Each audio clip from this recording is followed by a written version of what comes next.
Kai tai vėjo pina vyžę, visą dieną grybai slyja, visą dieną nuo pat ryto grybai krito, krito, krito. Kai lietus nustojo lyjas, pražydėjo pinavijos, o miške išdygo grybų 130 sodybų. Šitų grybų pulkaunykas buvo storas baravykas, jis ūsus po beržų raitė ir grybus nuo kelmo skaitė, o kad skaičiaus nepamirštų, tai skaičiuodavo ant pirštų. Jo žmona riebi paliepė, savo vyrui kartą liepė: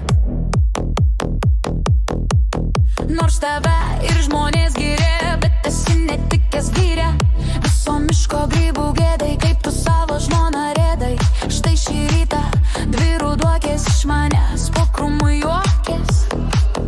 Pažiūrėkit, koks sijonas, nei jis baltas, nei raudonas. Skrybėlaitė nemadinga, kokia aš nelaiminga. Koks tu grybų pulkaunykas, jei per dieną ar joks aidykas. Eik, sakau, greičiau į karą ir parnešk man šilkos karą.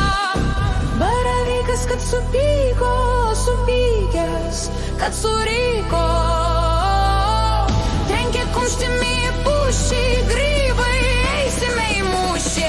Ką sutiksim, tą užpulsim, ką pagausim, tą prikulsim. Sušnerėjo aukštos pušys, tai bus mūšis, tai bus mūšis. Lepšis tarė, ką jis daro, aš visai nenoriu karo. Man ir taip supulvo kotas, o bėtoja supilvotas. Kaip aš diržą apsijuosiu, kaip aš eisiu, kaip dainuosiu. O palegėlis buvo balsas, aš šitaip tarė, pašmilosias. Aš girdėjau, kaip paliepė vyrujėti į karalypę. Iki sako mano vyra ir užimki visą girią. Būsiu girios karalienė, aš ponia Baravykienė.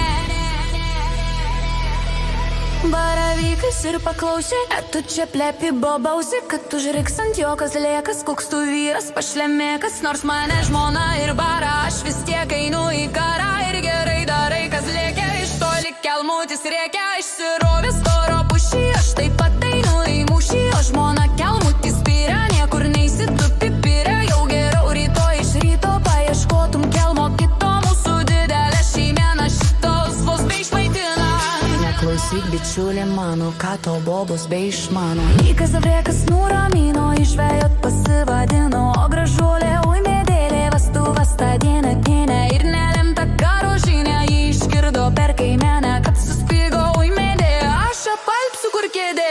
Raudonikiai pasirėdė, jį pasiūlė minkšti kėdę. Raudugnėtė nuo pušų, davė ją ir rastos lašų. Kur medėlė atsigavo, grybų vyno paragavo, bet vos spėjus atsimerkti, jį to jau pradėjo vekti.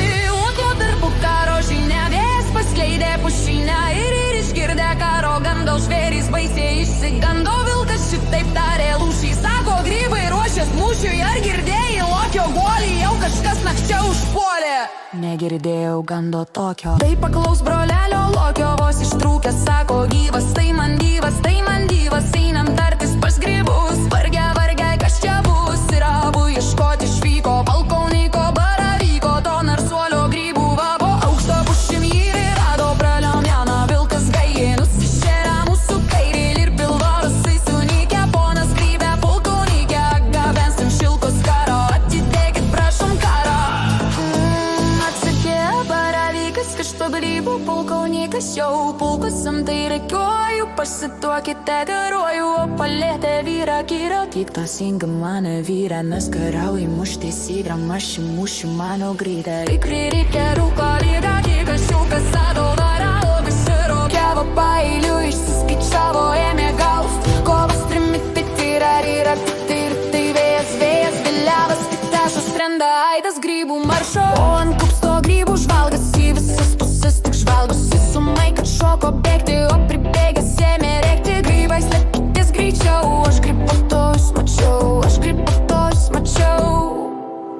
Kas duobelę prasikapstė, kas po labai susislaustė, kas po krūmai susiraitė, lepšį priglaudė, glaidė. O palėpė, kad įtūžo ir per pusę iš baimės lūžo. Į aikštelę tuo laiku atlėkė būris vaikų.